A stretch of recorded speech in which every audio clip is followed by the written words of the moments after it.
কুমিল্লাতে। কুমিল্লাতে, বলেন শুনি ছোটবেলা থেকে যেভাবে বলতে ইচ্ছে করে আপনার। আমার কুমিল্লাতে জন্ম।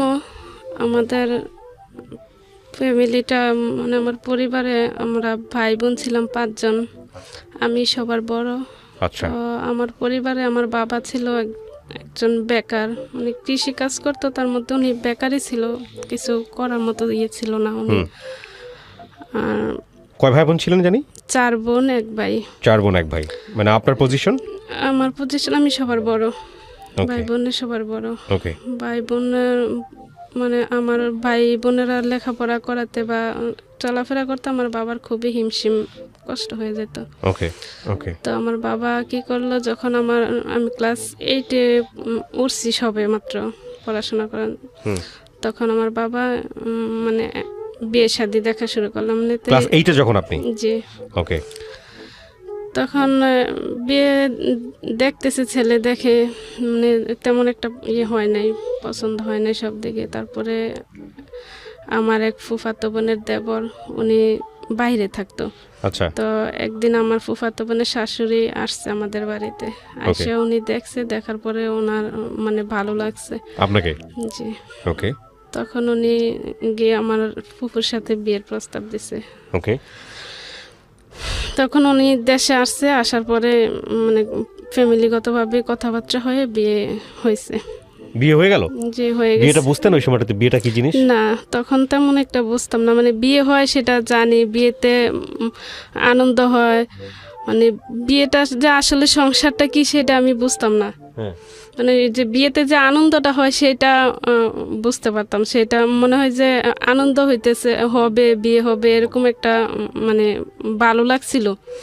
কিন্তু বিয়ের পরের জীবনটা যে কতটা মানে কি সেটা আমি জানতাম না। মানে বিয়ের পরে যে দায়িত্ব থাকে এসব বিষয়গুলো আপনি জানতেন না, না? জানতাম আচ্ছা, না। তারপর? তো আমার বাবা মা ওনার বয়সটা তেমন একটা দেখে নাই, ফ্যামিলিগতভাবে উনি ওনার মা জন্মের সময় মারা গেছে। আচ্ছা আচ্ছা। তো ওনার এক বোন ছিল, ওনার বোনে 12 বছর পর্যন্ত 10-12 বছর পর্যন্ত ওনাকে মানুষ করছে, তারপর ওনার বোনও মারা গেছে। আচ্ছা। তো তারপরে আমার শ্বশুর আবার বিয়ে করছে। ওনার কাছে মানুষ বলতে উনি মানে সৎ মা যেরকম হয় আর কি, মানে কোনো রকম। তো উনি নিজেই ইয়ে করে যতটুকু পারছে সেটা করে ওনার বাবার সাথে কথা, আমার শ্বশুরের সাথে মিলে তারপর ওনাকে আবার দেশের বাইরে পাঠিয়ে দিয়েছে, বিদেশে পাঠাইছে। তো আমার শ্বশুর যাওয়ার সময় ওনাকে বলছে যে তোমার যাই কিছু হোক, তোমার তো মা, তোমার পরিবার। আবার আমার শাশুড়ি পরের সংসারে আমার ওদের 5 বোন 1 ভাই, পুরা সংসার ওনার বাবা মানে সবার দায়িত্ব ওনার কাছে দিছে। যাক, উনি বাইরে গেছে, দায়িত্ব পালন করছে, একটানা 10 বছরে বিদেশ ছিল। তখন যে ওনার বিয়ের বয়স তখনই যাইতেছে সেটা উনি বুঝে নাই, মানে সেটার দিকে আর লক্ষ্য করে নাই। বিয়ে যখন হয়েছে তখনই মানে আমার আর ওনার বয়সের মধ্যে 15-16 বছরের ডিফারেন্স ছিল। ওকে। তো আমার তো ফ্যামিলি বড়, ভাই বোন বেশি ছিলাম। বাবা মা বলছে যে বিদেশ থেকে আসছে, টাকা পয়সা হয়তো ইনকাম সোর্স ভালো আছে, সেজন্য দিয়ে মানে বিয়েটা হয়ে গেছে।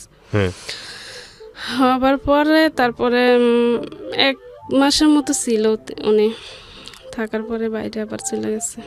যাওয়ার আবার 2 বছর। মানে আপনার হাজবেন্ড বাইরে চলে গেছে 1 মাসের মতো থেকে? আচ্ছা। বয়সের ডিফারেন্স কত ছিল আপনার সঙ্গে? 15-16 বছর। 15-16 বছর। আপনি তখন ক্লাস 8-এর, মানে আপনার বয়স সর্বোচ্চ 13 থেকে 14? হ্যাঁ, 14 বছরের ছিলাম। 14 বছরের ছিলেন। আর আপনার হাজবেন্ড ছিল তখন হচ্ছে আপনার চেয়ে 15 বছর বড়, 30 বছর। ওকে। উনি প্রথম বিবাহ ছিলেন আপনি? হ্যাঁ, প্রথম বিবাহ। ওকে, তারপর আর কি উনি তো বাইরে চলে গেল। আমার ওইখানে শ্বশুর বাড়িতেও রাখতো, আমার বাপের বাড়িতেও রাখতো, মানে উনি থাকতে একরকম ছিল, উনি যাওয়ার পরে আরেক রকম বুঝলাম। 5 ননদ, দেবর, শাশুড়ি একসাথে, মানে অনেকটাই রিমশিম খাইয়ে যেতাম ওইখানে। তা আমি এক সময় এই সময়টাতে খুবই মানে তখনও বুঝতাম না, মানে আমার কাছে খুব ভালো লাগতো, ওরা সবাই ছিল, ননদরা ছিল, শাশুড়ি ছিল, মাঝে মধ্যে আদর করতো।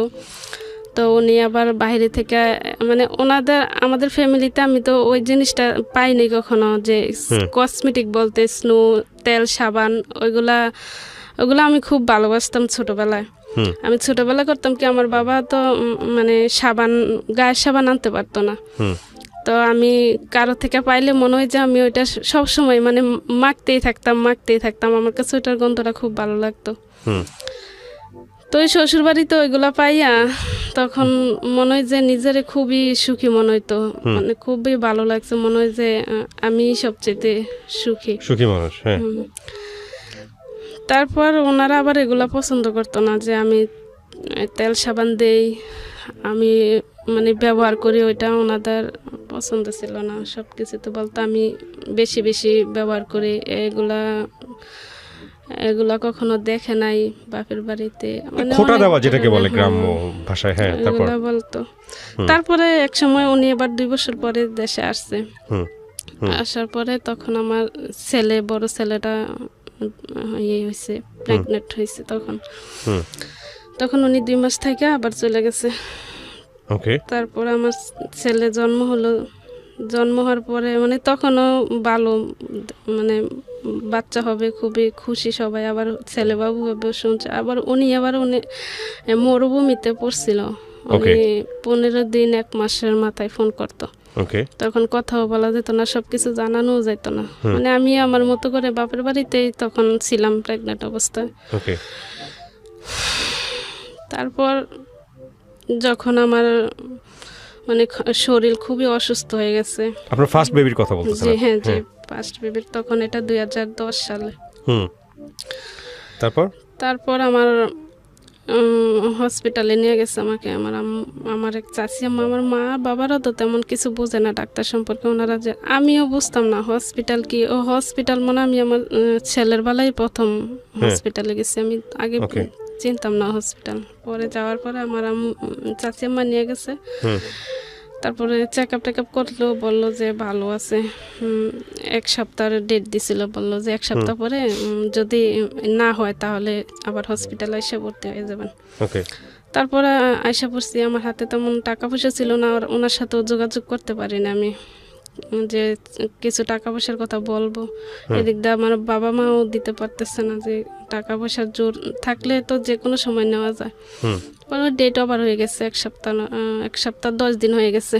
তারপরে দেখি যে শরীর খুব খারাপ, প্রচন্ড পেটে ব্যথা করতেছে।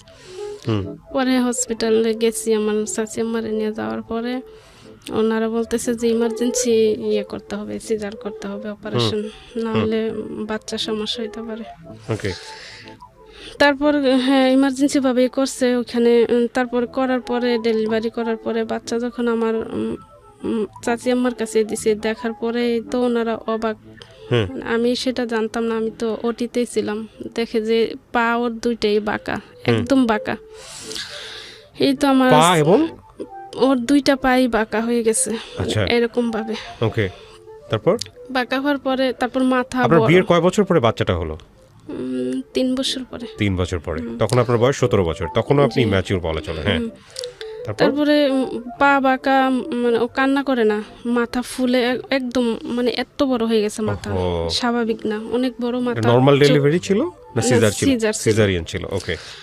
তারপরে মাথা অনেক বড় দেখে আর পা বাঁকা দেখে ডাক্তাররা, মানে আমার গার্জিয়ানের সাথে, আমার চাচি আম্মার সাথে এসে বলতেছে যে এরকম বাচ্চা। তারপরে ওনারা দেখে তো আমার মা গেছে, পরে দেখাও খুব কান্নাকাটি করতেছে। তারপর এর মধ্যে আবার আমার শাশুড়িদের খবর দিচ্ছে, শ্বশুর বাড়ির দিকে খবর দেওয়ার পরে আমার শাশুড়ি আমার ননদ গেছে। যাওয়ার পরে ওনারা একটাই কথা, হসপিটালে আসলো কেন, হসপিটালে গেছেন কেন, এটাই বড় অপরাধ। হসপিটালে কেন গেল, বাড়িতে আমাদেরকে জানাইলো না কেন, ওনাদেরকে জানাইছি না, এটা এক অভিযোগ। তারপরে হসপিটালে নিছে না, ওনাদের ফ্যামিলিগতভাবে কেউ হসপিটালে গিয়ে ডেলিভারি হয় না, সবাই বাড়িতে হয়। আমারও বাড়িতে হতে হবে। সে হসপিটালে কেন আসলো, মানে আমার মা আমার চাচি আম্মার সাথে খুবই ঝগড়াঝাটি করছে। তারপরে যখন আবার শুনছে কথা, আমার দেখছে বাচ্চা এরকম, তারপরে তো মানে যা বলার, তবে আমার মাকে অনেক কথা শোনাইছে। আমি তখন আমাকে এগুলা শোনাই না যে বাচ্চা এরকম হয়েছে ওটিতে। পরে আমি 3-4 ঘন্টা পরে জ্ঞান আসার পরে তারপরে যে অবস্থা শুনতেছি, তারপরেও আমার এরকম মনে হয় না যে তারপরে আমার এরকম যে হসপিটালে তো আসছি, ডাক্তার দেখাইলে আমার চাচিমা বলতেছে তুমি টেনশন করো না, হসপিটালে আছে ডাক্তার দেখাইলে ঠিক হবে, মানে আমাকে ওরা সান্ত্বনা দিতেছে। ওকে, ডাক্তারও বলতেছে যদি ওকে বলে আবার প্রেশার বাইরে যদি আবার অন্য সমস্যা হয়, মানে আপনার প্রেশার যাতে না বাড়ে। হ্যাঁ হ্যাঁ, সেই জন্য আমাকে আর বলতেছে না, বলতেছে যে ডাক্তার আছে, ঠিক হয়ে যাবে, ডাক্তার দেখাবে। তারপর একজন শিশু ডাক্তারও দেখাইছে, দেখানোর পরে ওনারা বলছে যে ঢাকাতে নিয়ে আসার জন্য। আচ্ছা, তখন ঢাকা কি জিনিস আমি মানে নাম শুনছি, মনে হতো যে এটা আমার একটা স্বপ্নের মতো, মানে ঢাকা আমি চিন্তাম না, ঢাকার নাম শুনলে স্বপ্নের মতো মনে হতো, আর খুব ভয় করতো। আপনার বাড়ি কোথায় ছিল? কুমিল্লা। কুমিল্লা থেকে ঢাকায় আসতেই সব ভয় লাগতো? ভয় লাগতো আমার, খুব ভয় লাগতো। আচ্ছা, তখন ঢাকার কথা বলতে তো আমি বলতেছি যে ঢাকা তো আর আসার মতো কেউ নাই, আমাদের এরকম কোনো লোক নেই যে নিয়ে আসবে বা বোঝার মতো, এরকম আমার কোনো ইয়ে নেই, পরিচিত কেউ নাই। পরে কি করলো, ওই 1 সপ্তাহের মতো আমি হসপিটালে ছিলাম। তো হসপিটালের বিল আসছে প্রায় 30-35 হাজার টাকার মতো। এত কিছু হয়ে গেছে, কিন্তু ওর বাবা কিন্তু জানে না, উনি জানে না, উনি বাড়িতে যাওয়ার পরে মনে হয় শুনছে। তারপর এই বিল নিয়ে তো আমার শাশুড়ি তো ওই যে দেখে গেছে এরকম, ওনারা তো আর মানে দেখা থাক দূরের কথা, আর কোনো খোঁজ খবরে নাই। আমি হসপিটালে আছি, এখন আমার বাবা মা বা বিল কোথায় থেকে দিবে, আমার মানে দুই পক্ষে, এই জন্য বলতেছে ওনারা দিবে, আমার বাবা মা বলতেছে শ্বশুর বাড়ির তারা দিবে, শ্বশুর বাড়ির তারা বলতেছে বাপের বাড়ির থেকে, এরকম হয়েছে, ওরা বাপের বাড়ি থেকেই দিবে, মানে এরকম ইয়ে হয়ে গেছে দুইজনেরা। তো এক পর্যায়ে আমার ফালাই দিয়া মা বাবাও চলে, একটা ভালোভাবে কথা বলতে পারতাম না, 5-6 মিনিট এরকম কথা বলতাম। তারপর উনি ওরা তো ফালাই দিয়ে এসে পড়ছে, আমি একটা পর্যায়ে খুব কান্না করছি, যখন দেখলাম যে আমার নেওয়ার মতো এখান থেকে কোনো লোক নাই, আমি খুব কান্না করতেছি। তখন বুঝতে পারলাম যে আসলে মানে সংসারটা যে কি, তখন আস্তে আস্তে বোঝার মতো ইয়ে হইলো, অনুভব করতেছি এরকম। তারপরে আমার এক চাচি আম্মা বলতেছে তো মানে ওনার একটা ফোন আইনা দিছে, তখন আবার ফোনের যুগটা খুব কম ছিল, আমার কাছে তখন ফোন ছিল না। তাই আমার চাচি আম্মা কার থেকে যে একটা ফোন আইনা দিছে, দিয়া বলতেছে যে তোমার হাজবেন্ডের নাম্বার লাগাও, ওইটাতে ফোন দাও, দেখো কি বলে। তারপর ওনারে ফোন দিছি, দেখি যে না, ওনার ফোন ইয়ে হয় না, ফোন ঢুকে না। কল দিছি, ওনার মোবাইলে কোনো সারা শব্দ নেই। বাচ্চা হওয়ার কয়দিন পরের ঘটনা এটা? এই 5-6 দিন। 5-6 দিন পরে। ওকে। তারপর কি করবো, আমার একদিন তো এরকমই করলো, ওরা কেউ ছিল না, তো আমার চাচি আম্মা থাইকা ওই আমার কাকা আছে, ওই কাকায় আমার ওইটা রিস্ক নেওয়া। আমি বলছি যে কাকা দেখেন, আমি যদি বাচ্চা থাকি আর বাচ্চা থাকে, তাহলে আমি এটা জানি যে ওনার কাছে বললে উনি টাকাটা দিব, হয়তো দেরি হবে। আমি বলছি যে আমি টাকা আপনার পরিশোধ করে দেবো, আপনি আমার টাকাটা দিয়ে এখান থেকে আমার নিয়ে যান। তখন আমার কাকা হ্যাঁ ওনার থেকে সম্পূর্ণটা টাকা বিলটা দিয়ে তারপরে আমার বাড়িতে নিয়ে গেছে। বাড়িতে নেওয়ার পরে ওরা তো আর কোনো খবরে নেই, মানে আমার ওই মা মানে সবাই মনে হয় যে কি যেন হয়েছে, মানে মানুষ মৃত্যু হলে যেরকম সিরিয়াল লাগে একজন দেখতে যায়, এরকম আমি যাওয়ার পরে পুরা বাড়ি একজোট হয়ে গেছে, মানে সবাই দেখতে যায় যে আমার ছেলে এরকম পা বাঁকা মাথা ফুলা এরকম হয়েছে, সবাই এগুলা দেখতে যায়, এক একজনে এক এক ধরনের কথা। তখন বলতো যে কি হয়েছে, এটা পঙ্গু হয়েছে, ওটা জীবনে হারতে পারবো না, এটারে বাড়ি মানে ওরা এখানে নিয়ে আসছে কেন, বাড়িতে আনছে কেন, ওরা বাড়িতে ফাটাই দেখ, আমরা মেয়ে নিয়ে আসছো, মেয়ে থাক তোমার কাছে, তোমার বাচ্চা ফাটাই দাও ওইখানে। বাচ্চা কোথায় পাঠাবে? বাচ্চা ওর দাদির বাড়িতে ফাটাই দিতাম, ওর দাদি দেখলো না, ওদের বাচ্চা বাবার বাড়িতে পাঠিয়ে দিবে। ওদের অসুস্থ বাচ্চা আমরা কেন এটার মানে আমার বাবা মা কেন এটার বহন করবে, বা আমি কেন ওদের দেখাশোনা করবো। তখন এক পর্যায়ে দেখি যে এরকম ইয়ে হইতেছে, কেউ পছন্দ করলো না, আমার যে একটা আমার এরকম একটা ইয়ের মধ্যে প্রেশার পড়তেছে, আমার খুব কান্না করতেছে আমি। তখন মনে হয় যে আমার সব দিক দিয়ে অন্ধকার, কারো কাছে যে আমি একটা কথা খুইলা বলবো, যা ওর বাবাকে বলবো, এরকম কোনো কিছু আমি দেখতেছি না। খুব আমি কান্না করতেছি। পরে একটা পর্যায়ে আমি ওকে মানে দুধ খাওয়াই বন্ধ করে দিছি, যে সবাই কেউ সাপোর্ট করে না যে ওরে আমি দেখাশোনা করি, বা কেউ বলেও না যে ও সুস্থ হবে, বা ওকে বাড়ি ঢাকা যেহেতু নিয়ে যেতে বলছে ঢাকাতে নিয়ে যাও, এরকম কেউ বলে না। সবাই বলে ও ভালো হবে না, ও পঙ্গু হবে, ওই পঙ্গু ছেলে পাইলা কি করবো, এই সে এগুলো বলে। আবার কেউ বলে যে ওর বাবার কারণে এরকম হয়েছে, ওদের বাবার মানে ওদের বাড়ি থেকে বলে যে আমার কারণে এরকম হয়েছে। আচ্ছা, বাবার কারণে এরকম হয়েছে বলতে কেন বাবার কারণে এরকম হবে? বাবার কি হাত আছে নাকি মানুষ বানানো? সেটাই, তখন তো আর ওইটা আপনার কারণে এটা এরকম হয়েছে মানে কি বুঝাইতো আসলে তারা বুঝাইতো যে আমার শ্বশুর বাড়ি শাশুড়িরা বলতেছে যে আমার সমস্যা হয়তো আছে, বা আমি আবার বলতেছে যে ওরা যে চাঁদের নাকি গ্রহণ লাগে, যে গন্না লাগে বলতেছে, ওইটা লাগছে। ওইটার সময় আমি ঠিকঠাক ভাবে চলাফেরা করি নাই, হ্যাঁ হ্যাঁ এই আমার সমস্যার কারণে আমি এটা মানে বাচ্চা চলছি না, এই জন্য এরকম হয়েছে। হ্যাঁ, বাচ্চাটা এরকম হয়েছে। তারপর তো ওই 7-8 দিন আইসা কাইটা গেল। তারপর উনি ফোন করছে একদিন, না মাঝখান দিয়ে ওনার আবার ওরা যাইয়া ওই যে হসপিটাল থেকে যাইয়া অনেক ধরনের কথা ওনারে বুঝাই ফেলছে। তারপরে উনি আর ফোন দেয় নাই ওনাদের কথা শুনে। ফোন না দেওয়ার পরে আমি আবার ফোন দিছি, দেওয়ার পরে উনি যাক কথা বলছে। কথা বলার পরে আমি খুব কান্না করছি যে আজকে আমার এরকম যদি হ্যাঁ অসুস্থ হয়েছে এই জন্য আমার এত কথা শোনাইতে, যদি সুস্থ হইতো তাহলে তো তোমরা হয়তো তোমাদের বাড়িতে আনন্দ করে নিয়ে যেতা বা খবর নিতা। আজকে এরকম হওয়াতে আর ছেলে যেরকমই হয়েছে, একবার তো আমি বাচ্চা ছিলাম মরে গেছি, সেটা তো সেটাও তো করলো না। তারপর উনি মানে ওনার সাথে কান্নাকাটি করার পরে উনি বলছে যে ঠিক আছে, আমি তো তুমি জানোই মানে ওনার আবার ওই মরুভূমির দেশে ছিল, উনি ওইখানে মসজিদ ভাঙ্গার কাজ করতো। ওইটা তো ওইখানে নেট ছিল না, নেটের সমস্যার কারণে কথা বলতে পারতো না। তারপর এরকম করতে করতে প্রায় 15 দিন কেটে গেছে। আমার কাকা যে টাকাটা দিয়ে আনছে ওনারে বললাম, তো উনি বললো যে আমি তো বেতন না পেলে টাকা দিতে পারবো না, 2-1 মাস অপেক্ষা করতে হবে, তারপরে আমি টাকাটা দেব। তারপরে ওনারা তো আর কেউ বিশ্বাস করে না যে উনি যে টাকাটা দিব, উনি একে সবাই বলতেছে ও টাকা দিব না, ওর এরকম সন্তান হয়েছে, ওর দাদিরা ওর বাপের বাড়ি থেকে কেউ আসলো না আর টাকা দিব, এটা তো কিছুতে হইতো মানে এই আপনার হাসপাতালের বিল হাসপাতালের বিলে দিছে না, ওর দেখতে আইব কি। তো তারপরে আর ওনারা আসা যাওয়া করেন। আর ওই ওরে তো বলছিল যে ডাক্তার দেখানোর জন্য। তারপরে 15 দিন পরে আবার অসুস্থ হয়ে গেছে, কি ওর হয়ে গেছে, নিউমোনিয়া হয়ে গেছে। নিউমোনিয়া হওয়াতেও ঠান্ডা কাশতেছে আর মানে জ্বর।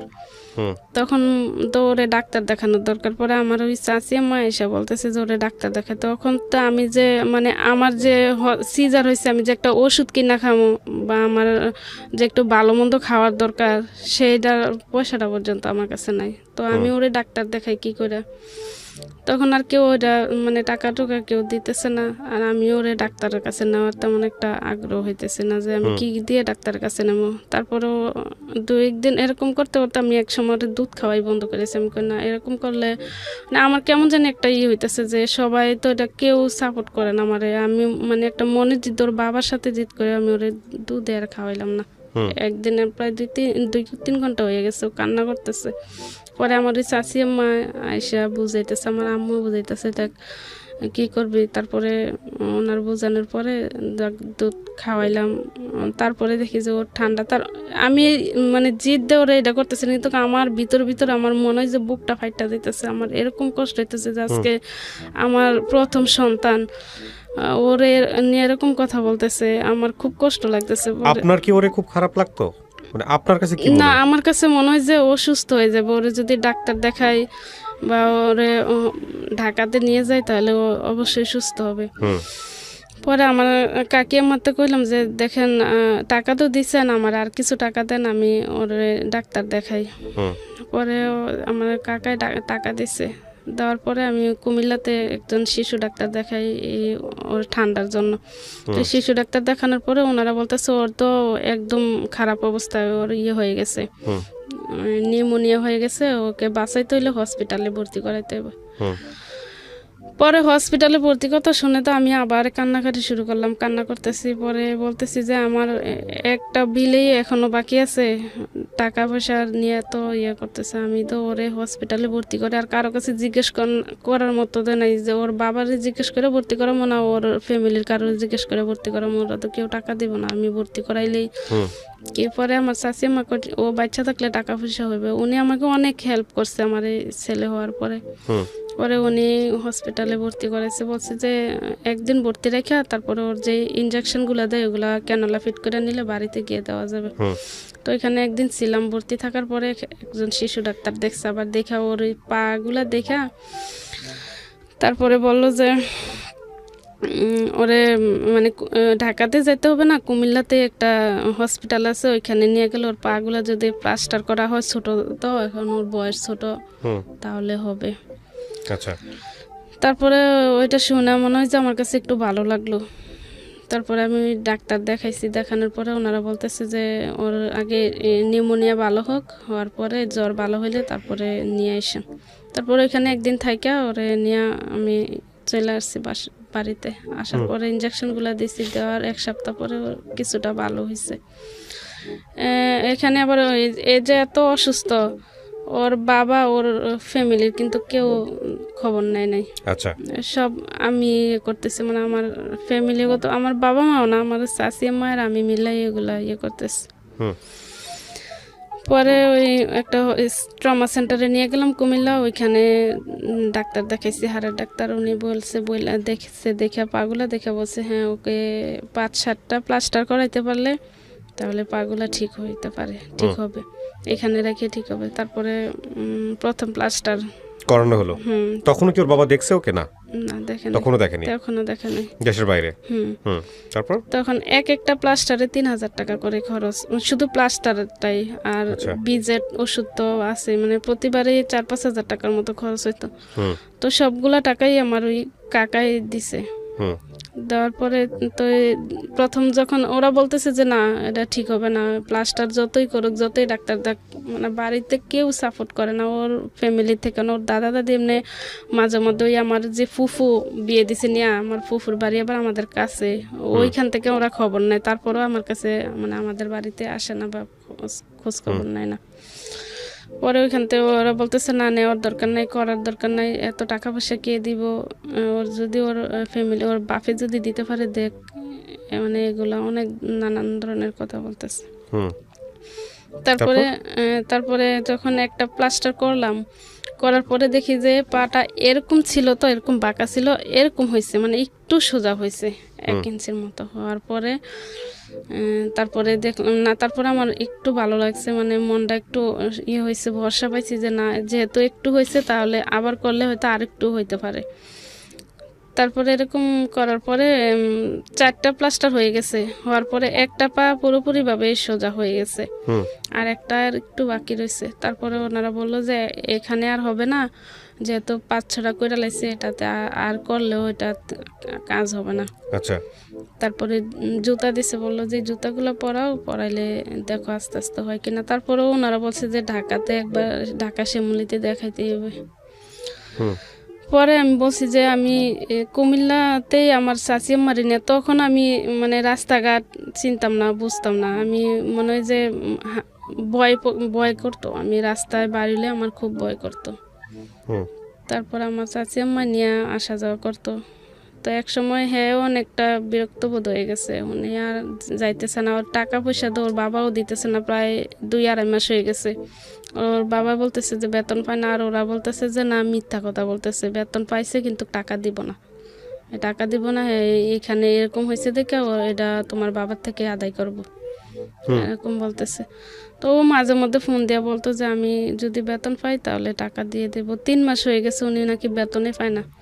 তখন একটা সময় মনে হইতেছে যে না ও হয়তো বেতন পাইছে ঠিকই কিন্তু কামাই টাকা দিবে না, এরকম মানে আমাদের এরকম অবস্থা, তো ও ছেলে এরকম হয়েছে এই জন্য টাকা দিব না। তখন আমি কান্না করতাম, শুধু কান্না করতাম প্রত্যেকটা রাত্রে, ওর মুখের দিকে তাকাইলে আমার চোখের পানি পড়তো, ওর দিকে তাকাইলে আমার চোখের পানি পড়তো, খুব কষ্ট হইতো। তখন মনে হইতো যে যে আমার যে এরকম একটা লোকের সাথে বা এরকম একটা ফ্যামিলি, আমার আর যে জায়গায় যাইতাম ওরে নিয়ে ডাক্তারের কাছে সবাই বলতো যে মানে ও আমার বিয়ে হয়েছে, সেটা কেউ অনেকেই বিশ্বাসই করতো না যে এতটুকু একজন ডাক্তার বলছে যে একটা বাচ্চার ঘরেই একটা বাচ্চা জন্মগ্রহণ করছে, তাহলে ওই বাচ্চা সুস্থ হবে কি করে।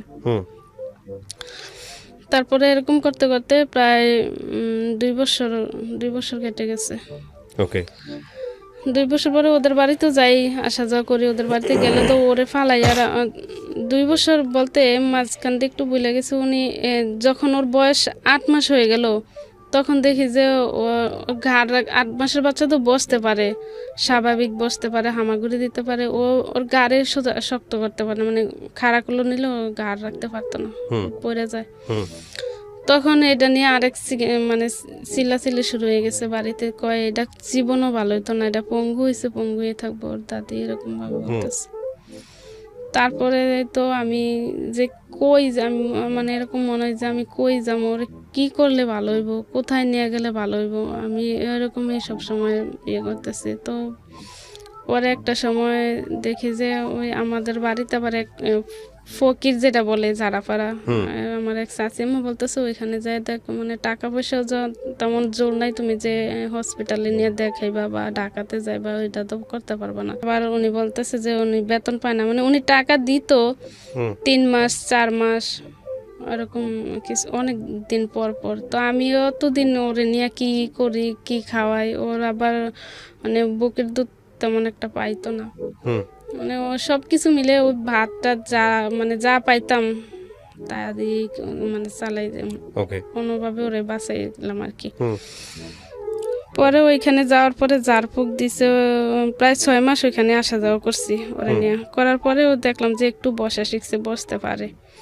তার মধ্যে ওর বাবা আবার ওইখান থেকে বলছে যে কুমিল্লাতে ভালো কোনো ডাক্তার দেখাও আবার ওরে, যে আমি কিছু টাকা পয়সা দিতেছি, ওরা আবার ডাক্তার। তাই এর মধ্যে ওর বাবাও আবার তখন আমার হাতে ফোন দিছে, বলতেছে যে উনি একটা ভালো পর্যায়ে আসছে। তখন আবার নেট পাওয়া যেত, কথাবার্তা তখন 2 দিন 1 দিন পর পরই হতো। ওরেও মানে ওর ভালো লাগে। আবার ছবি পাঠাইছিলাম, ছবি দেখে মনে হয় যে ওর একটু মায়া লাগে গেছে।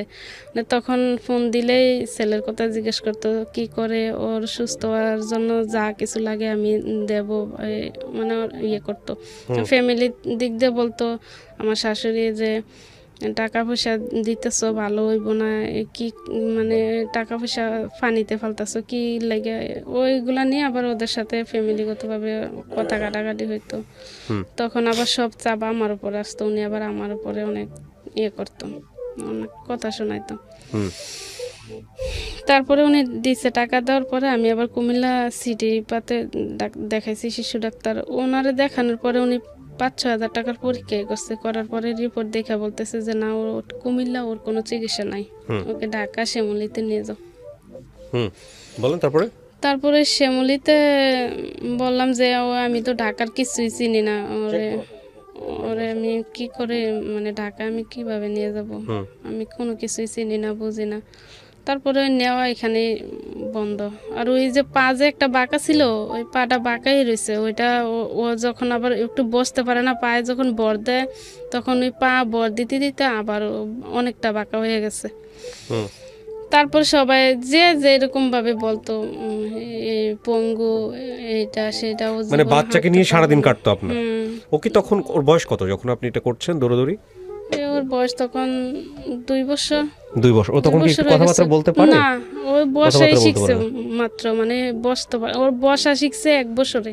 আচ্ছা আচ্ছা। 12 মাসে ওর বসা শিখছে। তারপরে ও হামাগুড়ি দিতে পারে না, দাঁড়াইতে পারে না, মানে এক একজনে এক এক ধরনের কথা। ও প্রতিবন্ধী ভাষাটা যখন বলতো মনে হয় যে আমার মানে কলিজাটা আমার বাইরে হয়ে যাইতো। আমার এত কষ্ট লাগতো, খুব কষ্ট লাগতো। মনে হয় যে আমি তখন খুব কান্না করতাম, আল্লাহ তুমি আমার প্রথম সন্তানটা এরকম কেন, আমি কি পাপ করছিলাম, আমার কেন এরকম। তারপরেও যখন আস্তে আস্তে একটা সময় 2 বছর হয়ে গেছে, তখন একটু একটু হামাগুড়ি দেয়। তখন আমার এরকম মনে হলো যে না, ও যেহেতু হামাগুড়ি দেয় তাহলে একদিন হাঁটাও শিখবে। আমি ওর যা কিছু করা লাগে সব কিছু করতেছি, মানে যতটুকু কষ্ট যেখানে বলছে সেখানেই যাইতাম।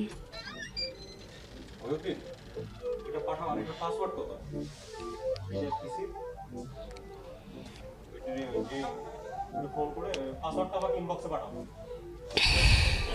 হ্যাঁ বলে দেন তারপর তারপরে ওরে যখন না ওর 2 বছরের মাথায় 2 বছর 4-5 মাসের মাথায় ওর বাবা আবার আসছে।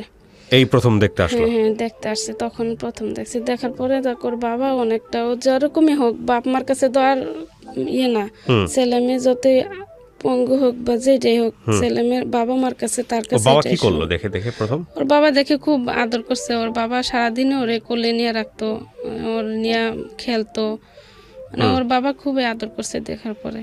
আচ্ছা। যখন ওর 2 বছর বয়স হয়ে গেছে তখন ও মোটামুটি একটু ভালো পর্যায়ে আসছিল, আচ্ছা। একটু স্বাস্থ্যটাও হয়েছে একটু সুন্দর, মানে স্বাভাবিক বাচ্চার মতো হইতে শুরু করলো। ওকে। কিন্তু ওই হাঁটা শিখতে পারে না, ও এমনি হামাগুড়ি দিতে পারে কিন্তু হাঁটতে পারে না, উঠে দাঁড়াইতে পারে না। তারপর ওর বাবা আয়সা, উনিও সময় দিতে পারলো না। তারপরে ওই শ্বশুর বাড়ির লোকেরা, আমার শাশুড়ি মানে ওদের বাড়ি থেকে বলতেছে যে ও আবার বাচ্চা নেওয়ার জন্য বলতেছে যে ও জীবনও ঠিক হইব না, তোমার একটা ভবিষ্যৎ আছে, তুমি ওরে দিয়ে কি করবা। তখন উনিও শুনলো ওদের কথা, শোনার পরে বলতেছে আমাকে যে না, আরেকটা বাচ্চা নিলে ও ঠিক হয়ে যাবে। তারপরে আমি তখনও বুঝি না যে আরেকটা বাচ্চা নিলে ওনার কিছু টেস্ট করাতে হবে বা আমার কোনো সমস্যা আছে কিনা, কেন এরকম হইলো সেটা দেখার দরকার আছে না, এরকম কিছু না। আমি তখনও কিছু তেমন একটা বুঝি না। তারপরে কি করলাম, হ্যাঁ ওনার কথা মতো রাজি হয়ে আবার মানে দ্বিতীয়বার আবার প্রেগনেন্ট হইলাম, সেকেন্ড টাইম। তারপরে উনি 2 মাস পরেই চলে গেছে আবার। তখন আমার প্রেগনেন্ট অবস্থা, এর মধ্যে ও হাঁটতেও পারে না, ওরে নিয়ে আরো বেশি, মানে আমি আরো বেশি কষ্ট পাইতেছি। তারপরে আবার বাপের বাড়িতে চলে আসছি। আসার পরে বাবার বাড়িতে তো মানে তেমন একটা পাড়াপড়শির লোক ভালো চোখে দেখে না, সবাই এটা সেটা মানে অনেক ধরনের কথা। আবার অনেকে এটাও বলে যে ওর দিকে মানে ভালোভাবে তাকাইতেও চায় না, যে ওর দিকে তাকাইলেও মানে ওনাদের মানে কেমন একটা ইয়ে হয়। আমার সামনে এই কথাগুলো বললে তখন আমার মানে কি খুব কষ্ট হয়, মনে হয় যে আমার ছেলেটারে দেখলে সবাই এরকম কেন কথা বলে। ততদিনে কি আপনার ছেলে মানে ওই কথাবার্তা বলা এগুলো কোনো সিমটম নাই? কোনো সিমটমই নাই, শুধু বাবা মা বলতে পারে, বাবা ডাকতো, দাদু। এমনি আমার জানার জন্য ওর বয়স কত এখন? এখন ওর বয়স 11 বছর। 11 বছর, আচ্ছা ঠিক আছে, বলেন তারপর। তারপরে যখন দ্বিতীয়বার ইয়ে হলাম, তারপরে ওই আমার ছেলেটারে আমার মা আর আমার বোনেরা দেখাশোনা করে, আমি আমার মতো করে থাকি, ওদেরকে ওরা দেখাশোনা করে। আমরা ধরে নিছি যে ও আর কোনোদিনও ঠিক হইব না, হয়তো কথাবার্তা কিচ্ছুই বলতে পারবো না। তারপর যখন 5 মাস হইলো তখন আমি আবার ডাক্তারের কাছে গেলাম, চেক আপ করলাম, করার পরে বলতেছে যে আপনার মেয়ে হবে। তখন আমার একটা ভয় যে যদি আবার এরকম হয়, তখন আমি ওই ডাক্তারের সাথে বলছি যে ম্যাডাম আমার এই সমস্যা, আমার বাচ্চারা সুস্থ আছে কিনা সেটা দেখেন।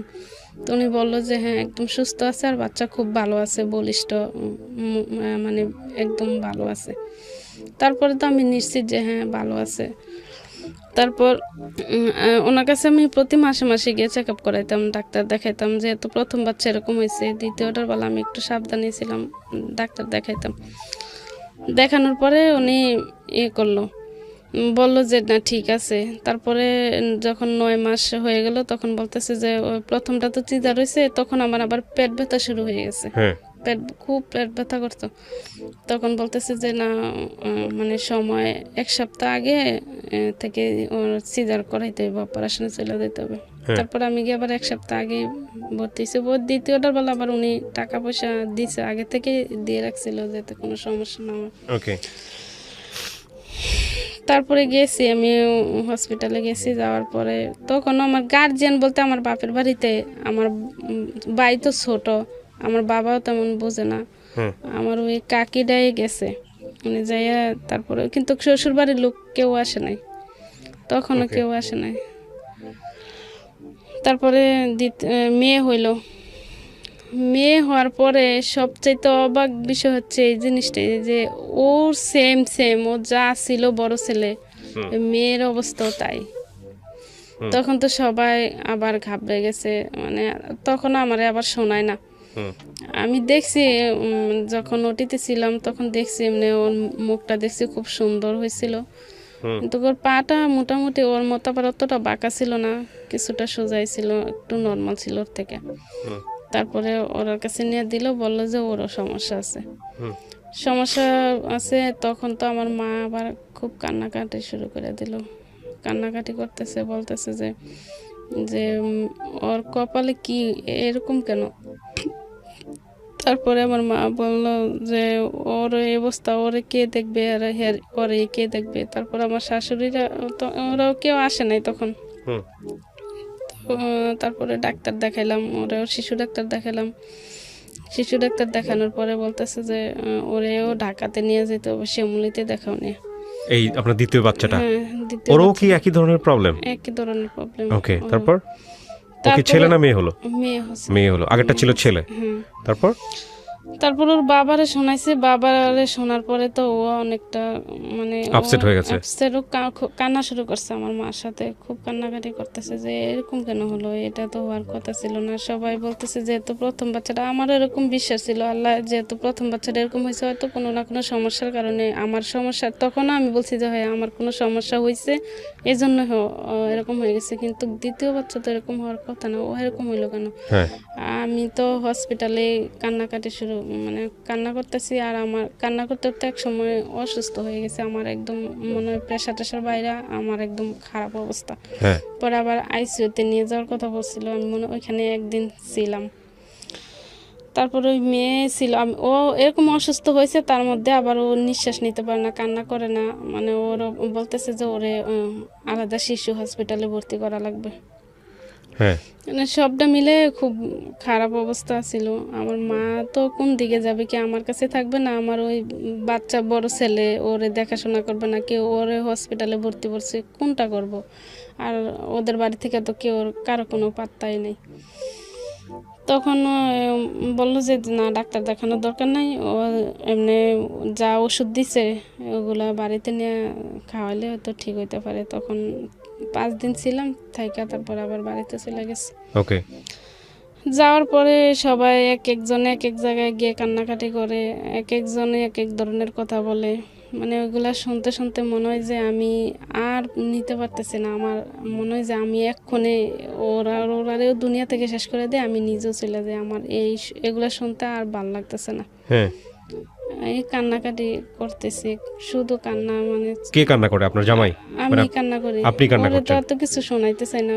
আর একটা সময় যখন লোকজন আসে তখন আমি ওদেরকে নিয়ে দরজা বাড়ি দিয়ে ঘরে বসে থাকি, মানে যাতে বাচ্চা কাচ্চা না দেখে। আর দেখলেই তো নানান ধরনের কথা বলে, তো আমি ওদেরকে নিয়ে বাইরে না, আমি ঘরের ভিতরে দরজা বন্ধ করে বসে থাকি। এরকম করতে করতে ওরা 2-3 মাস চলে গেল, কোনো মানে ওর কোনো কিছুই বুঝি না। একটা আছে যে সুস্থ বাচ্চারা তো একটু লড়াচড়া করে। এটা কি ছোটটা না বড়টা? ছোটটা। বড়টা তো ওই যে বসে থাকে হামাগুড়িতে বসে বসে, ও তো হাঁটতেই পারে না। ছোটটার অবস্থা আরো খারাপ? ছোটটার অবস্থা তো আরো খারাপ, ও একদম মানে হাত পা একদম নরম আর চিকন। আচ্ছা, একদম চিকন চিকন হাত পা। এটার বয়স কত এখন? এখন ওর বয়স 8। মানে বাচ্চা কি আপনার দুইটাই নাকি আরো আছে? দুইটাই। তারপর কি হলো, কি করলেন? তারপর আর কি করব, মানে এরকম ভাবে আমি মানে সবার কথাগুলো শুনতে শুনতে মনে হইতেছে যে আমি আর পারতেছি না। পরে ওই ইন্ডিয়া একজন মানে ইন্ডিয়ার কাছে বলতেছে ওইটা বাসে যাওয়া যায় ইন্ডিয়ার সাথে, বর্ডারের সাথে। বললো যে এখানে একটা ওষুধ দেয় পায়ের জন্য, ওইখানে গেলে নাকি পা ভালো হয়ে যায়। পরে ওনার কথা শুনে আমি আমার মারে নিয়ে ওই আমার ছেলেরা নিয়ে গেছি ইন্ডিয়ার বর্ডারের সাথে, গাড়িতে করে গেছি। যাওয়ার পরে উনি কি করতেছে, কিছু পাতা ওষুধ দিল, ওই যেটা বলে আর কি মরার উপরে আবার মরারেই মারে। তো গেছি ওইখানে, বললো যে 4-5 হাজার টাকার মতো খরচ হবে, কিন্তু পা ঠিক হয়ে যাবে। তো আমি এই কথাটা শুনে তখন আমার হাতে টাকা পয়সা নেই, আর ওর বাবাও তেমন মানে ওর যতটুকু আর কি, উনি বেতন প্রতি মাসে পাইতো না, খুব সীমিত 15,000 টাকার চাকরি করতো। ওনার খাওয়া খরচে 5-6 হাজার টাকা হয়ে লেগে যেত, আর উনি 5-6 হাজার টাকা মানে 3 মাস 2 মাস পর পর টাকা দিত। আমার কাছে তেমন কোনো টাকা পয়সা ছিল না। তখন কি করলাম, আমার একজন কানের দুল ছিল ছোট, আমি কানের দুলগুলা বিক্রি করে দিছি। কানের দুল বিক্রি করে দিলেন? বিক্রি করে দিছি। আচ্ছা। তারপরে টাকাটা নিয়ে গেছি ওরে, যে ওষুধটা আনবো, ওরে তো ভালো করতে হবে। তখন গিয়ে দেখলাম যে না, আমি এক ধান্দাবাজের মধ্যে পড়লাম। উনি মিথ্যা কথা বলে নিছে আমারে। মিথ্যা কথা বলা নিয়েছে? আচ্ছা। ওখানে কোনো ওষুধ দেয় না, আর ওষুধ ওইটা মানে ওই কবিরাজি ওষুধ, ওইটাতে কোনো টাকা পয়সা তেমন লাগে না। উনি আমার থেকে আগেই টাকাটা নিয়ে নিছে। আচ্ছা। আর আমিও মানে তেমন করি নাই, যাচাই করি নাই যে ওনার কাছ থেকে টাকাটা ওনার কাছে না দিয়ে আমি যেখান থেকে ওষুধ নেব ওইখানেই দেব। আচ্ছা। মানে উনি আমার জায়গা চিনে ঠিকানা দিয়ে বলছে যে অমুক জায়গা জানা, ওনার সাথে আমার পরিচয় আছে। আচ্ছা। সেটা বলে উনি আমার কাছ থেকে টাকা নিয়ে গেছে আর বলতেছে আমি আসতেছি, আপনি যান, আমি ওইখানেই থাকি। তারপরে গিয়ে দেখলাম যে না, উনি তো শুধু ওষুধের টাকাটা মনে হয় 100-150 টাকা মনে হয় ওনারে দিছি, আর ওই 5,000 টাকা আমি ওনারে দিছি, যে ওই লোকের আর কোনো খবরই পাইলাম না। আচ্ছা।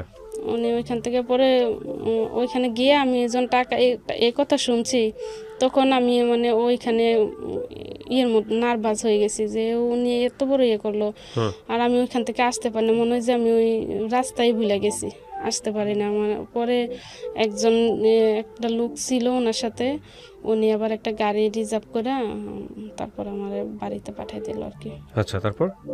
তারপর আর ওইখানে যাই নাই, কি করব, কান্নাকাটি কইরা যে এত কষ্ট করে নিয়ে গেলাম, না হইতে আমার কানের দুলগুলো আমি বিক্রি করে গেছি, কোনো তো কাজ হইল না। তারপরে ওইখান থেকে আসছি একটা সময়, আমি আবার ওই আমার ছেলেরে যে জায়গায় নিতাম ওই কবিরাজের বাড়িতে, ওইখানে গেছি। যাওয়ার পরে উনি বলতেছে যে আপনার এই বাচ্চাগুলো এরকম কেন হইতেছে, আপনাদের কোনো সমস্যা আছে নাকি? আমি বললাম যে না হুজুর, আমার হাজব্যান্ডের কোনো সমস্যা নাই, সমস্যা আমার, আর এই দিক দিয়ে তো সবাই আমার এই কথা শোনাইতেছে। বললো যে তোমার কারণে এরকম হয়েছে, আর শ্বশুর বাড়িতে তো আছে। এক পর্যায়ে ওনারে বিয়ের প্রস্তাব দিতেছে সবাই, হ্যাঁ বিয়ে করো, তোমার এই বউ দিয়ে কোনো কাজ হইব না, বাচ্চা কাচ্চা কোনো, তোমার একটা ভবিষ্যৎ, মানে সবাই ওনারে এটাই বুঝাইতেছে। আমার শ্বশুর শাশুড়ি, শ্বশুর নাই, মানে বিয়ে করো এটা আপনার জামাইকে, মানে আপনার হাজবেন্ডকে বোঝাচ্ছে, এবং সমস্ত দোষ আপনার বলতেছে। আচ্ছা, ইটস ভেরি ইম্পর্টেন্ট ইস্যু। তারপর বলতেছে না তুমি বিয়ে করো। আর উনিও মন মানসিকতা তো সবসময় এক থাকে না। তখন আমি কান্না, মানে এক যে ছেলে মেয়েদেরকে নিয়ে, তারপরে ওনারে নিয়ে টেনশন, যদি উনি সত্যি যদি কিছু করে ফেলে, তখন আমি ছেলে মেয়েদেরকে নিয়ে কোথায় যাব? আমার তো তখন মানে আমার তখন কান্না ছাড়া আর কিচ্ছু নাই। সারাদিন মানে ওদের মুখের দিকে তাকালেই আমি কান্না করতাম, শুধু কান্না। আমার মা বাবা মানে একটা পর্যায়ে আমার উপর খুব, মানে আমার নিয়ে ওরাও খুব বিরক্ত হয়ে গেছে, দৌড়াদৌড়ি এটা সেটা শুনতে।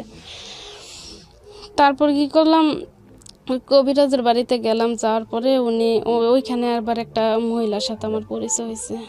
তারপরে হওয়ার পরে উনি বলল যে এরকম ঢাকাতে একটা চিকিৎসা হয় এরকম বাচ্চার, ওইখানে যান, দেখেন ঠিক হয়ে যাবে। তো আমি ঢাকার কথা শুনে আরও ভয় পেয়ে গেছি যে আমি ঢাকাতে কি করব, আমি নিজে ঢাকা যাব, ঢাকার যে একটা ডাক্তারের সাথে কথা বলবো, বা ওইখানে যে খরচটা, ওটা তো আমার পক্ষে চালানো সম্ভব না।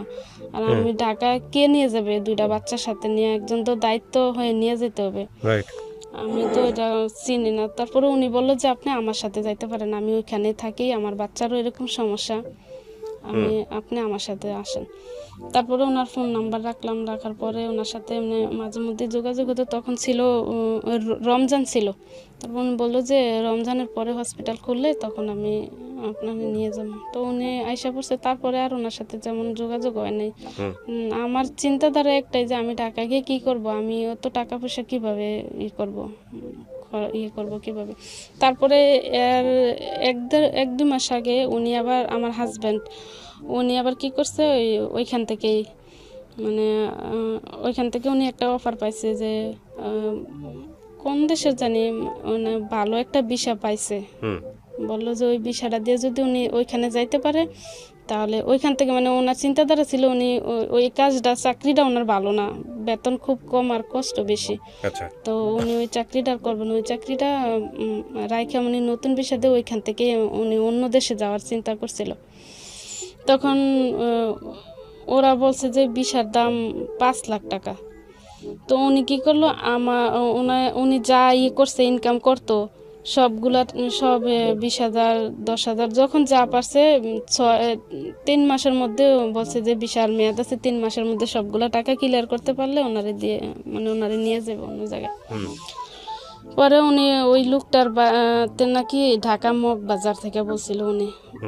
তারপরে উনি মানে যখন যা করতো বেতন পাইতো, তারপরে ওনার বাড়ির থেকে আমার ওই যে কাকার কথা বললাম ওনার কাছ থেকেও 50,000 টাকা ধার নিছে, বলছে যে আমি টাকাটা দিয়ে দেবো আপনারে 50,000 টাকা। তারপরে আমার কাকা অনেক করার পরে রিকোয়েস্টের পরে দিছে 50,000 টাকা। দেওয়ার পরে উনি 5-6 লাখ টাকার মতো ওনারে দিয়ে দিছে, কিন্তু কোনো ভিসা কাগজপত্র আর এই কথাটা উনি কারোরই বলে না। আবার উনি বলে মেয়ে ওদেরকে নিয়ে কি করবো, আমি তো সারা জীবন ওদেরকে টানতে পারবো না। আর এক সময় এখন হয়তো আমার মা আছে, বোনের আছে, ওরা দেখাশোনা করতেছে। ওদের যখন বোনেরা বিয়ে শাদী হয়ে যাবে, আমার মা তো আর সবসময় দেখবো না আমারে।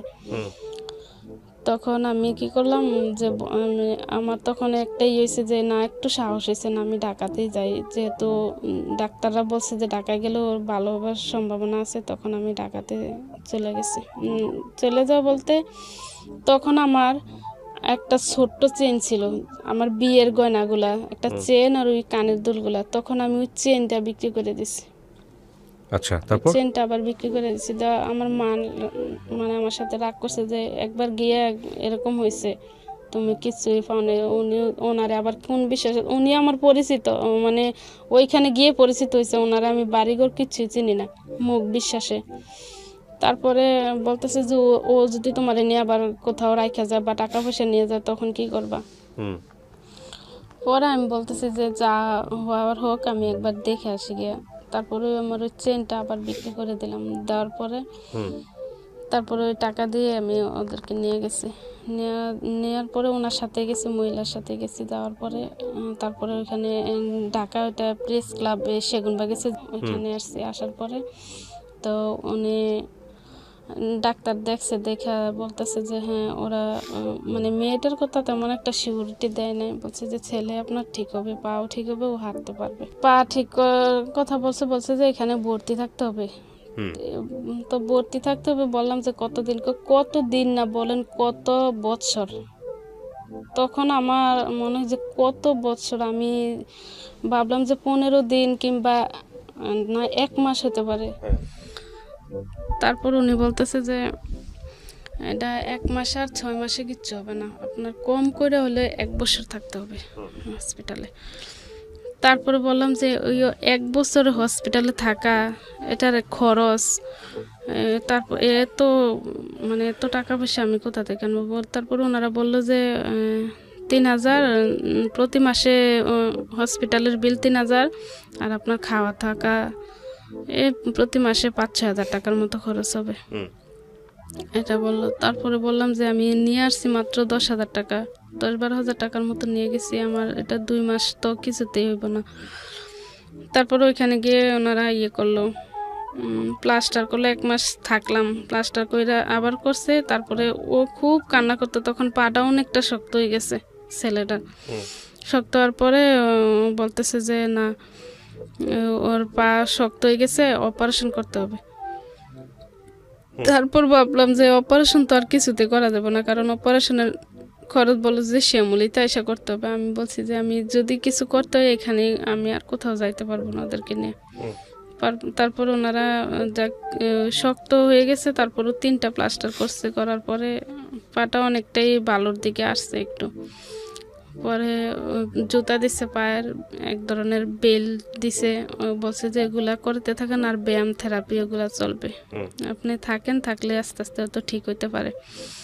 তারপর আমি ওই দুজনকে নিয়ে থাকতেছি, ওদের চিকিৎসা চলতেছে। ওর বাবাও ফোন দেয়, প্রতিদিনই ফোন দিয়ে খোঁজ খবর নেয়, ভালো উনি এগুলা করতো, জিজ্ঞেস করতো। টাকা পয়সা উনি দিত না, 3-4 মাস উনি কোনো টাকা দেয় না। আমি ওই আমার মানে চেন বিক্রি করার টাকা দিয়ে আর আমার বাড়ি থেকে কিছু টাকা নিয়ে তারপরে এগুলা চিকিৎসা চালাই দিতেছি। তারপরে কি করলো, 3 মাস থাকার পরে দেখলাম যে না, আমার ছেলে একটু দাঁড়াইতে পারে, ও একটু দাঁড়ানো শিখতেছে। তখন আমার আরেকটু বল ভরসা হইলো যে না, ও যদি হাঁটতে পারে তাহলে আমার যত কষ্টে হোক ওর বাবারে বইলা তারপরে আমি আবার কিছু 2 মাস থাকার আবার কিছু টাকা ইয়ে করলাম। করার পরে তারপরে এরকম করতে করতে 6 মাস হয়ে গেছে। 6 মাস থাকার পরে দেখি না ছেলে নিজে, ওর পাটাও অনেকটা ঠিক করে পারতে পারে, ও হাঁটতেছে, মানে একটু একটা দুইটা কাইক দিতেছে, ওইটা দাঁড়াইতেছে, হাঁটতেছে। তখন আমার যে কি পরিমাণ ভালো লাগছে আমি এটা কারোর বইলে বুঝাইতে পারবো না। অনেক খুশি লাগছে, অনেক আনন্দ। আমার মনে হয় যে খুশিতে আমি সবার কাছে দৌড়াইয়া বলি যে না, আমার ছেলে সুস্থ হয়েছে। আমার এই ছেলের নিয়ে কত মানুষে কত কথা বলছে। আমার এক জেডি আম্মা বলছে যে তোর ছেলে যদি হাঁটতে পারে তাহলে আমার বাম হাত দিয়ে তাল গাছ উঠবে। মানে এই কথাটা তখন আমার মনে হচ্ছে না, আমি আমার জেডিরে এবার বলতে পারলাম যে না, আমার ছেলে তো হাঁটা শিখছে। ও তখন হাঁটা শিখছে, কথাও টুকটাক বলতে শিখতেছে, মা বাবা, মানে ও ছোট ছোট ভাষাগুলা বলা শিখছে, ওগুলা বলতে পারে।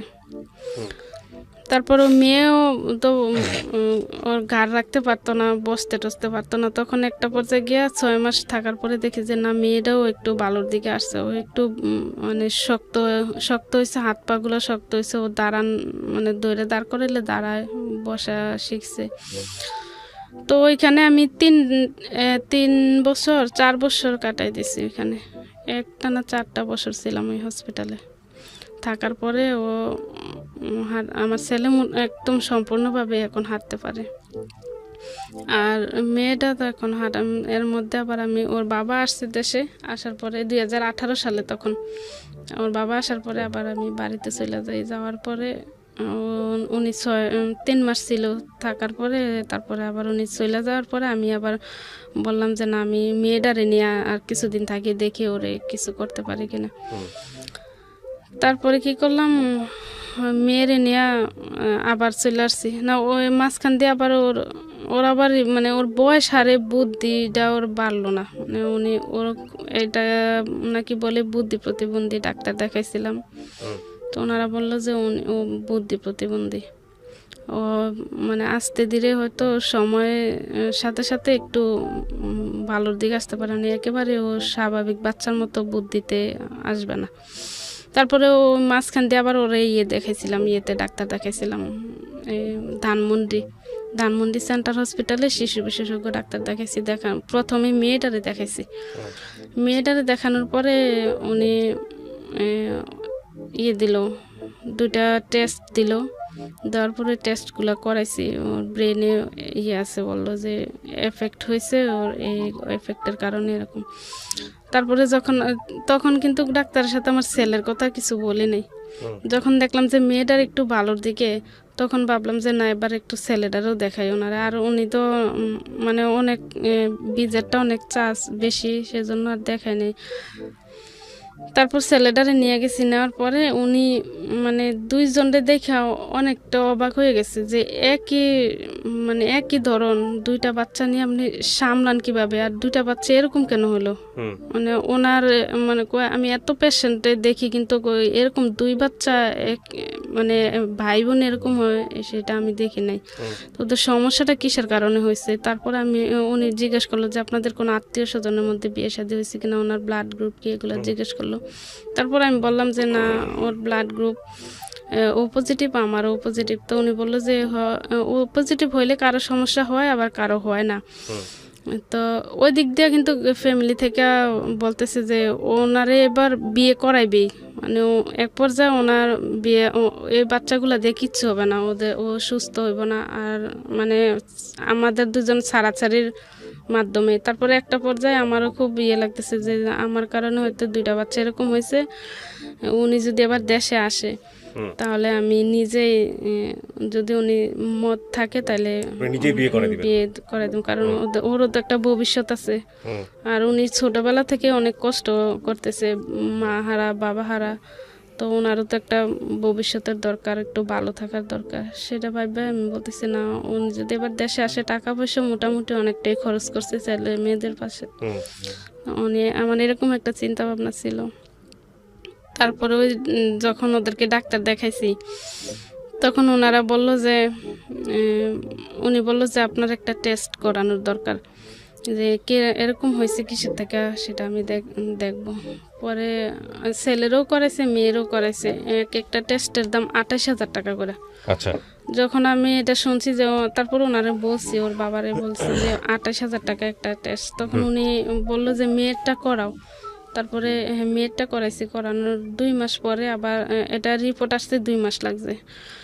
তখন উনি রিপোর্টটা দেখে বলছে যে হ্যাঁ ওদের যে বুদ্ধি বিকাশ, ওরা যে হাঁটাচলা করবো, ওদের রক্তের যে জিনগুলো আছে না ওইগুলা নাই, মানে ওরা যেটাতে স্বাভাবিকভাবে বড় হইব বা সুস্থ আচ্ছা, হইব তো কোনো সমাধান বলছে? না, কোনো সমাধান, এটা মেনে নিতে হবে আপনাকে। এটাই জিনগুলা নাই। তারপরে আবার ছেলেরে নিয়ে গেছি, তারপর একই টেস্ট আবার ছেলেরে দিছে। আচ্ছা, আমি আপনাকে কয়েকটা কোশ্চেন করি। হ্যাঁ, আমি তো গল্পটা এতক্ষণ ধরে শুনতেছিলাম। আমি আপনার জন্য দোয়া করি। 2-3টা বিষয় আছে এখানে। এখানে একটা জিনিস মনে রাখবেন, আমাদের যারা সমাজে মোটামুটি শিক্ষিত বলতে বলে একাডেমিক এডুকেশন যাদের আছে, তাদের লেভেল অফ থট আর এই যে আজকে আমার সামনে যিনি বসে আছে, আপনার ক্লাস 8 পর্যন্ত পড়াশোনা, right? Owner level of thought এবং একই সাথে ওনার যে সামাজিকতা, সেইখানে এইরকম 2টা ফিজিক্যালি চ্যালেঞ্জ 2টা বাচ্চাকে নিয়ে দিন কাটানো, এটা একরকম না। তো সেই জায়গাটা থেকে আমি একটু অন্যভাবেই তার সঙ্গে কথা বলতে চাই। বাট তার আগে আপনি আমাকে একটু বলেন, আপনার বাচ্চা 2টার বর্তমান কন্ডিশন কি? বর্তমান মেয়েটা একদমই খারাপ অবস্থা। ও হাঁটা চলা একদমই এখন কথাবার্তা বলে না? কথাবার্তা বলে ও না। কি বোঝে? কি কোনো কমিউনিকেশন, কোনো কিছু বোঝে না? কোনো কি করে ও কিছু সারাদিন রুমের মধ্যে পড়ে থাকে? বসে থাকে। ওকে নিয়ে আবার আমি একটু আমি সামনে থাকলেও ভালো লাগে, মনে হয় আমার সাথে খেলে, কিছু বলতে চায়। আচ্ছা, তো ওকে নিয়ে আপনি বাইরে হইতে পারেন? বাসার বাইরে হন? ওকে তো আজকে নিয়ে আসছি এখানে। আচ্ছা, নিয়ে আসছেন। ওকে আমি যেখানে যাই ওরে নিয়ে যেতে হয়। আচ্ছা, বাসা ওরে দেখার মতো তো কেউ নেই। ওকে, আর না সেটা তো অন্য ইস্যু, আজকে এখানে নিয়ে আসছেন, কিন্তু ওকে নিয়ে আপনি কি হাঁটাচলা করতে পারেন? বাইরে বেরোতে পারেন? ওকে একটু বাইরে বের করে একটু হাঁটানো করা, পুরো দুনিয়াটা দেখানো, বাড়ির আশেপাশে দেখানো, এগুলো করেন রেগুলার? হ্যাঁ, বাড়িতে করি এগুলো। ওই যে হসপিটালে ছিলাম তখন ওনারা ব্যায়াম দেখাই দিছে, বলছে যে যদিও থেরাপিটা না দেওয়া যায় তাহলে ব্যায়াম। এখন আপনি ওকে কিভাবে নিয়ে হাঁটেন? কোলে করে নিয়ে হাঁটেন নাকি ও হাঁটতে পারে? ওকে আমি বাইরে যখন যাই তখন কোলে করে নিয়ে যাই। কোলে করে নিয়ে যান। ওর বয়স কত? ওর বয়স এখন 8 বছর। আর ছেলেটা? ছেলের বয়স 11 বছর। ও হাঁটতে পারে? ও এখন হাঁটতে পারে। ও এখন হাঁটতে পারে। আপনার জামাই যিনি, মানে হাজবেন্ড যিনি, উনি বিয়ে করেছে? না, উনি কোথায় আছে? উনি এখন দেশে আছে। দেশে আছে। উনি আপনাকে নিয়ে সংসার করছে? করছে। খুশি উনি ছেলে মেয়ে এইগুলো বিষয় নিয়ে আপসেট থাকে নাকি বিয়ে করতে চায়? ওনার তো ওখানে ওই পর্যায়ে নাই। আমার আরেকটা কথা এখানে একটু বাকি আছে। তো ওদের যে পরীক্ষাটা 2টা করছি, তো দুইজনের যে একই সমস্যা দেখছে, তো উনি ওই ডাক্তারে আবার আমাকে ওই জায়গায় নিউরোজেনে পাঠাইছে। ওনারা বলছে যে আপনিও পরীক্ষাটা করেন, মানে এইগুলা টেস্ট ওর বাচ্চাগুলা দুইজনে এরকম কেন হলো, এই সমস্যাটা কেন হলো সেটা আমরা দেখতে চাই। তারপরে আমার টেস্টগুলো করেছে, তো ওই টেস্টটাও 30,000 টাকা। আমি বললাম যে দুইজনের টেস্টগুলো করেছে, আমার আর সম্ভব না যে আমি ওই 30,000 টাকাতে আমার টেস্টগুলো করাবো। তারপরে উনি বলল যে ঠিক আছে, ওইটা দিয়ে আমরা, মানে এরকম কি হয়েছে ওনার বললো যে এটা আমাদের দেখার দরকার। হাজবেন্ডের প্রবলেম ধরা পড়ছে, তাই তো? জি। যে আপনার হাজবেন্ডের ফিজিক্যালি কোনো প্রবলেম আছে যে কারণে বাচ্চাটা এরকম হচ্ছে, এটা কে বলেছে? ডাক্তার বলেছে? হ্যাঁ, ডাক্তার বলছে। যখন মেডিকেল সায়েন্স নিয়ে আপনাকে কিছু বলবো না, মূল কথা হচ্ছে যে আপনি গল্পটা কেন বললেন আজকে এখানে, আজকে রেডিওতে মানুষের সামনে গল্পটা কেন বললেন? গল্পটা এই জন্যই আমার বলা যে আমার অনেকে এই সমাজে আছে যে মেয়েদের সমস্যাটাই আগে দেখে, পুরুষদের যে সমস্যা থাকতে পারে সেটা বোঝে না। একবারের জন্য ওরা বললো না যে ওদের বাবারও তো সমস্যা থাকতে পারে, যেহেতু বাচ্চাগুলো এরকম হয়েছে, ও তো আর আমি হাতাই বানিয়ে নিয়ে যায় নাই, বা আমার সমস্যা হইলেও তো একজন হইতে পারে আমার সমস্যার কারণে, দুজনে কি আমার সমস্যার কারণে হয়েছে সেটা আমি মানে। আর যদি একটা আমরা ভুল করছি যে প্রথম বাচ্চাটা যখন দেখলাম যে অসুস্থ, যদি আমি ওই টেস্টগুলা বা কোনো ভালো ডাক্তার দেখাইতাম, তাহলে কোনো টেস্টের দ্বারাতে হয়তো ওনার সমস্যাটা ধরা পড়তো, তাহলে এটা কোনো চিকিৎসা আছে কিনা বা ওনারা একটা পরামর্শ দিত, দেওয়ার পরে তারপরে দ্বিতীয় বাচ্চা নিতাম, তাহলে আমার এই কষ্টটা এখন যে ভোগান্তিটা হইতেছে সেটা আমার হইতে হতো না। তা আমার মতো ভুল যেন আর কেউ না করে, মানে একটা বাচ্চা যেহেতু দেখছে এরকম, নেক্সট টেস্ট না করে ডাক্তারের কাছ থেকে এনশিওর না হয়ে দ্বিতীয় বাচ্চা যাওয়াটা উচিত ছিল না। আচ্ছা, আমি আপনাকে এখন যে কথাটা বলি সেটা হলো যে নিজেকে বুঝ দেন কিভাবে? নিজেকে বুঝতে তারপরে একটা সময় যে আমি এটা মাইনা নিছি যে থাক আমার আল্লাহ দিছে, হয়তো আমার ইমান পরীক্ষা করতেছে, আমার মন পরীক্ষা করতেছে। এক সময় ঠিক ওরা মেয়েটার কথা ভাবি না, ছেলেটা যদি ভালো হয় ওরে দিয়ে আমার আশা। আবার ওনার যে সমস্যাটা পরবর্তী কোনো বাচ্চা কনসেপ্ট হলে একই রকম বা এর থেকে খারাপও হইতে পারে। মানে আপনার হাজবেন্ডের? জি। হ্যাঁ, সো আপনার বাচ্চা নেওয়াটা উচিত হবে না, ডাক্তার বলে দিয়েছে। আর এটা যে কোনো চিকিৎসা সমাধান ওইটাও না, ও বাহিরে ছাড়া। আপনাকে একটা প্রশ্ন করি, খুব রাফ প্রশ্ন। আপনার হাজবেন্ড তো চিন্তা করছিল বা আপনিও চিন্তা করছিলেন আপনার হাজবেন্ডের জন্য, ঠিক আছে ও আসলে আর একটা বিয়ে দিয়ে দিব। এখন যদি উল্টা হয় বিষয়টা, আপনি আপনার হাজবেন্ডকে ছেড়ে দিয়ে আপনি আরেকজনের সাথে সংসার করেন, উল্টা হওয়ার তো কোনো নাই। আমি আপনাকে প্রশ্নটা করছি, আপনার সেখানে উত্তরটা কি? হাজবেন্ডের ক্ষেত্রে যদি এটা হতে পারে, আপনি ওয়াইফ হিসেবে কেন ডিসিশন নিতে পারবেন না? এটা তো আমাদের ধর্মেও পারমিশন দিছে। না, আমি এটা করতে পারবো না। কেন পারবেন না? কেন পারবো না, কারণ আমি এই বাচ্চা দুইটা ছাড়া আমার আর মানে আমার সামনের দিকে আর কিছু না। ওরা আমার সাথে একদম মিশে গেছে। আমি আপনার নাম যেন কি বলতেছিলেন?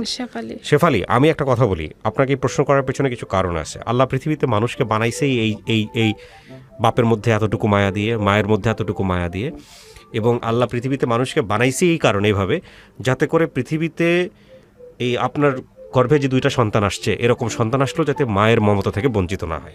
আপনি যে উত্তরটা দিলেন সেটাই অনেক মায়ের জন্য সত্য। এখন কথা হচ্ছে, আপনার এই গল্প থেকে অনেক কিছু শেখার আছে। আমরা আমাদের সোসাইটিতে আপনি যে ধরনের ক্লাসে বসবাস করেন, সেখানে আসলে ধর্মীয় মূল্যবোধ খুব প্রকট।